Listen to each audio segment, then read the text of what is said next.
രാവിലെ എണീറ്റ് കാപ്പിയുടെയും ബ്രേക്ക്ഫാസ്റ്റും ഒക്കെ കഴിഞ്ഞ് മെല്ലെ നമുക്ക് ഇറ്റലിനോട് യാത്ര പറയാൻ സമയമായിരിക്കുകയാണ്. നമ്മൾ പാക്ക് ചെയ്ത പെട്ടിയെല്ലാം വണ്ടറകത്ത് കയറ്റി നമ്മൾ നേരെ പോകുന്നത് മിലാൻ സെൻറ്ററിലോട്ടാണ്. നമുക്കിപ്പോൾ സമയം 12:15 നമുക്കൊരു 2:30 ആകുമ്പോഴാണ് നമുക്ക് ഇവിടുന്ന് പോകേണ്ടത്. അപ്പോൾ ലഞ്ച് കഴിച്ചതിന് ശേഷം നമുക്ക് ഇവിടുന്ന് എയർപോർട്ടിലോട്ട് പോകാം. 5:30 നമ്മുടെ ഫ്ലൈറ്റ് വരുന്നത്. അപ്പോൾ ഒരു 3:30-3:45 ആകുമ്പോൾ എയർപോർട്ട് എത്തുന്ന രീതിയിൽ പോകാമെന്നാണ് വിചാരിക്കണേ. നമ്മുടെ ഈ ഒരു പോയിന്റിൽ നിന്ന് നമുക്ക് ഏകദേശം 50 മിനിറ്റാണ് എയർപോർട്ടിലോട്ടുള്ളത്.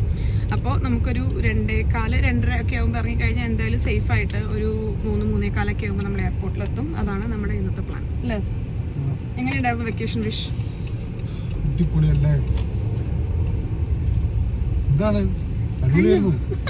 നമുക്ക് ആ സെറ്റൂർണിയയിലുണ്ടായ ആ ഒരു ദിവസം അടുത്ത ദിവസം കുറച്ചൊരു ഹെക്റ്റിക്കായിരുന്നു. അത് കഴിഞ്ഞിട്ടുള്ള ബാക്കിയെല്ലാം നല്ല ദിവസങ്ങളായിരുന്നു. ആ ഒരു ദിവസം കുറച്ച് നമ്മൾ മെൻ്റലിയും ഫിസിക്കലിയും ടയർഡായി പോയിട്ടുണ്ടായിരുന്നു. അല്ലെങ്കിൽ നല്ലൊരു വെക്കേഷൻ ആയിരുന്നു. ഞാൻ വിഷ്ണുവിനോട് ചോദിക്കുമായിരുന്നു തീരുന്നതിൽ വിഷമമുണ്ടോ എന്ന്. പക്ഷേ എല്ലാം തുടങ്ങിയതെന്തും തീരണം, അതായിരുന്നു വിഷ്ണുവിൻ്റെ വളരെ ലോജിക്കലായ മറുപടി അല്ലേ? പാർക്കിംഗ് കിട്ടാൻ ഇന്ന് കുറച്ച് പണിയായിരുന്നു. പക്ഷേ നമ്മളൊരു ഗ്യാരേജിൽ തന്നെ ഇട്ട് അന്ന് ഫസ്റ്റ് ഡേ വന്നപ്പോയിട്ടില്ലേ, അവിടെ തന്നെയാണ് നമ്മൾ പാർക്ക് ചെയ്തത്. അപ്പോൾ ലഞ്ച് കഴിഞ്ഞിട്ട് നമ്മൾ എയർപോർട്ടിൽ പോവുകയാണ്. രാത്രി ഡിന്നർ ഒരു പൊളിക്കും. ഞാൻ ഗീതനെ വിളിച്ചിട്ട് എനിക്ക് കുറച്ച് ചോറും കുറച്ച് മീൻകറിയൊക്കെ ഒന്ന് ഉണ്ടാക്കി വെക്കുമെന്ന് ചോദിച്ചിട്ടുണ്ട്. അപ്പോൾ ഗീത അതെല്ലാം ഉണ്ടാക്കി വെക്കാമെന്ന് പറഞ്ഞിട്ടുണ്ട്. അപ്പോൾ രാത്രി ഞാൻ കുറച്ച് മറ്റേ ചുവന്ന മുളക് ഇങ്ങനെ ചുട്ട് അതിന് ശേഷം കുറച്ച് പുളിയും കുറച്ച് വെളിച്ചെണ്ണ ഒഴിച്ച് അതിലൊരു പച്ചമുളകും കൂടെ കൈ കൊണ്ട് ഇങ്ങനെ ഞരണ്ടി അതിങ്ങനെ എടുത്ത് നമ്മൾ മീൻകറിയൊക്കെ ഇങ്ങനെ ഒഴിച്ച് കുഴച്ച് കഴിക്കുമ്പോണ്ടല്ലോ. ഭക്ഷണത്തിന്റെ കാര്യം പറയുകയാണെങ്കിൽ എനിക്ക് തോന്നുന്നു നമ്മൾ എവിടെയൊക്കെ പോയാലും എത്രയൊക്കെ വേറെ ഭക്ഷണങ്ങൾ കഴിച്ചാലും ട്രൈ ചെയ്താലും കുറേ കാലം വേറെ ഭക്ഷണം കഴിച്ചു കഴിഞ്ഞാൽ നമ്മൾ കഴിച്ച് വളർന്നൊരു ഭക്ഷണത്തിനോടുള്ളൊരു ഭയങ്കര കൊതി വരും. ഇപ്പം എനിക്ക് തോന്നുന്നു ഒരു ഇറ്റാലിയൻ ആണെങ്കിലും കുറേ കാലം നാട്ടിൽ വന്ന് നമ്മുടെ നല്ല ഫുഡൊക്കെ കഴിച്ചു കഴിഞ്ഞാൽ പുള്ളിക്ക് തിരിച്ചു വന്ന് അവരുടെ പീറ്റ്സയും പാസ്തയൊക്കെ കഴിക്കാനുള്ളൊരു കൊതി വരുന്നുണ്ടായിരിക്കും. ഈ ഒരു വീഡിയോ ഒരു പ്രത്യേക അവസ്ഥയിൽ ഉടലെടുത്ത വീഡിയോ ആണ് കേട്ടോ. ഈ ഒരു വീഡിയോ കഴിഞ്ഞ വീഡിയോൻ്റെ ഒപ്പം ക്ലബ് ചെയ്യാമെന്ന് ആദ്യം ഞാൻ വിചാരിച്ചത്. പക്ഷെ കഴിഞ്ഞ വീഡിയോൻ്റെ ഒപ്പം ആഡ് ചെയ്ത് കഴിഞ്ഞാൽ ആ വീഡിയോ ഒരു വലിയ വീഡിയോ ആവും. പിന്നെ ഒറ്റയ്ക്ക് നിൽക്കാൻ വേണ്ടി ഇവന് അത്ര വലുപ്പമില്ല. പക്ഷെ ബാക്കി കാര്യങ്ങളെല്ലാം പറഞ്ഞിട്ട് തിരിച്ച് നമ്മൾ ആംസ്റ്റർഡാമിൽ എത്തിയത് പറഞ്ഞിട്ടില്ല എന്നുണ്ടെങ്കിൽ നമ്മുടെ ഇറ്റലി സീരീസിനൊരു പൂർണ്ണത വരാത്ത പോലെ എനിക്ക് തോന്നുക. അപ്പോൾ ഞാൻ വിചാരിച്ചു ഒരു സെപ്പറേറ്റ് വ്ളോഗായിട്ട് നമുക്ക് പോസ്റ്റ് ചെയ്യാമെന്ന്. രണ്ടാമത്തെ ദിവസം നമ്മൾ കഴിച്ച അതേ ലഞ്ച് തന്നെയാണ് കേട്ടോ നമ്മളിന്ന് കഴിച്ചത്.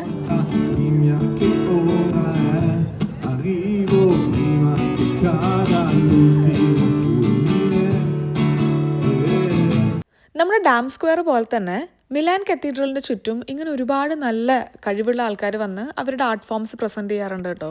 നല്ല രസമുണ്ടായിരുന്നു പുള്ളി പാടുന്നൊക്കെ കേൾക്കാൻ വേണ്ടിയിട്ട്. അപ്പോൾ ഇനി സമയം കളയണ്ട, welcome to yet another episode of തനി മലയാളീസ് പ്രഹസനം.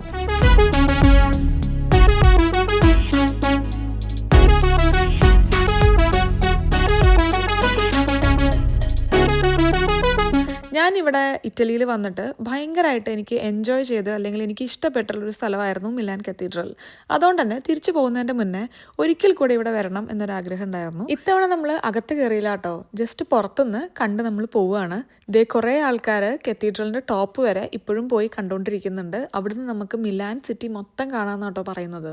ആദ്യത്തെ തവണ നമ്മളിവിടെ വന്നപ്പോഴും ഇപ്പോൾ വന്നപ്പോഴും നല്ലൊരു കാര്യം എന്താ ഉണ്ടായെന്ന് വെച്ച് കഴിഞ്ഞാൽ നല്ല വെളിച്ചമുള്ളൊരു ദിവസമായിരുന്നു.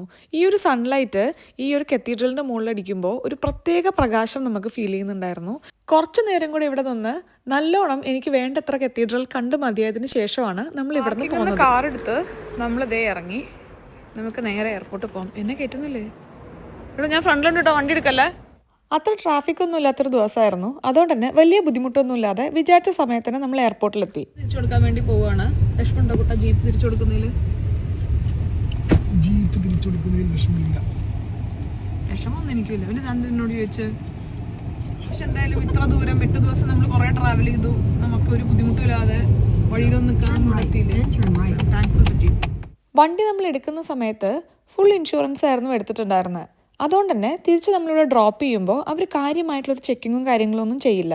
പിന്നെ നമ്മളിവിടെ ഒരു ഡെപ്പോസിറ്റ് എമൗണ്ട് കൊടുത്തിട്ടുണ്ടായിരുന്നല്ലോ, അത് നമുക്ക് ഒരു 1 വീക്കിലാണ് റീഫണ്ട് ആവുക.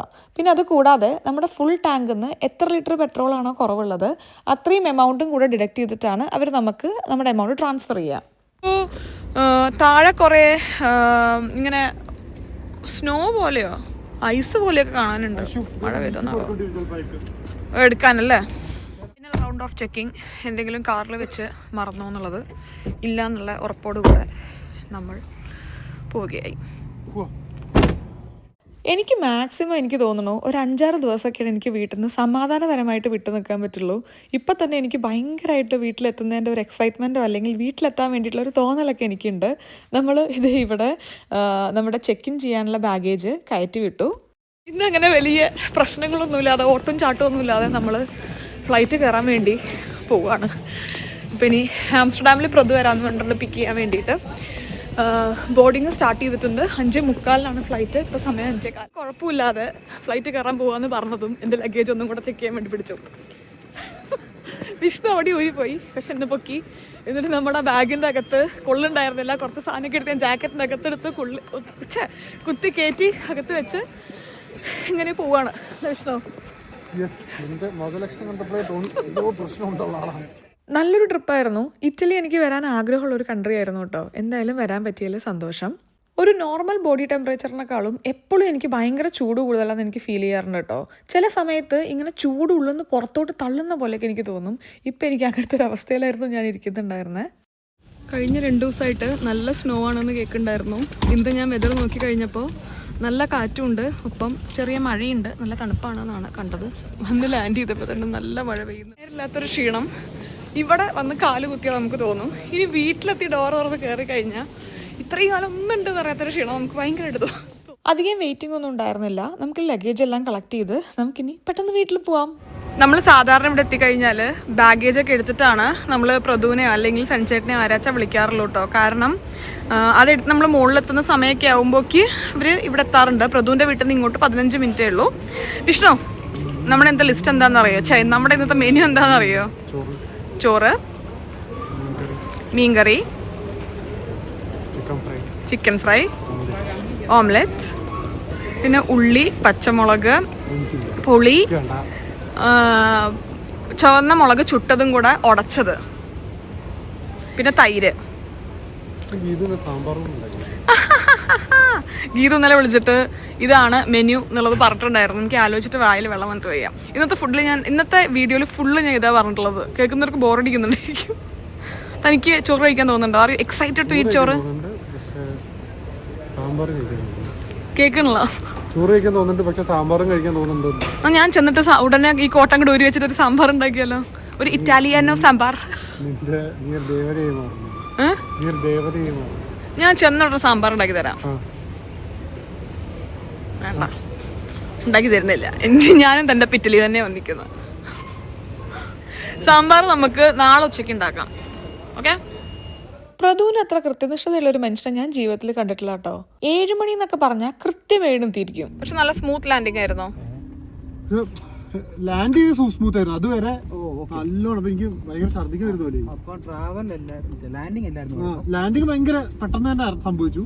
പക്ഷെ അത്രയും നേരം എയർ തന്നെ നല്ല ആടുന്നുണ്ട്. പ്രതു, ഞങ്ങളെ മിസ് ചെയ്തോ?